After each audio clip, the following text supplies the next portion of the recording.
আলাইকুম। সরকারি হাসপাতাল চিরচেনা একটি জায়গা, যেখানে মানুষ নিজের জীবন বাঁচাতে আসে, কিন্তু আফসোস সে তার জীবনকে বাঁচাতে পারে না, কারণ এইখানে নেই কোনো দায়িত্ব, নেই কোনো কর্তব্য। ডাক্তার তারা শুধু এইখানে দেখানোর জন্যই আসে, কারো পাশে দাঁড়ানোর জন্য নয়।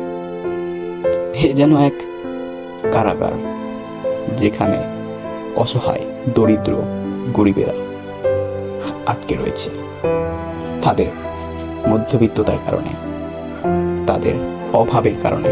যেই ডাক্তার সরকারি হাসপাতালে বসে প্রতি শুক্রবারে, সে আবার প্রাইভেট জায়গায়ও বসে। সরকারি হাসপাতালে যে রোগীদের সাথে সে কঠোরভাবে ব্যবহার করে, প্রাইভেট জায়গায় সেখানে সে মোমের মতো নরম হয়ে যায়। এখানে রোগীর প্রতি ডাক্তারের কোনো দায়িত্ব কর্তব্য কিছুই নেই। এখানে শুধু আছে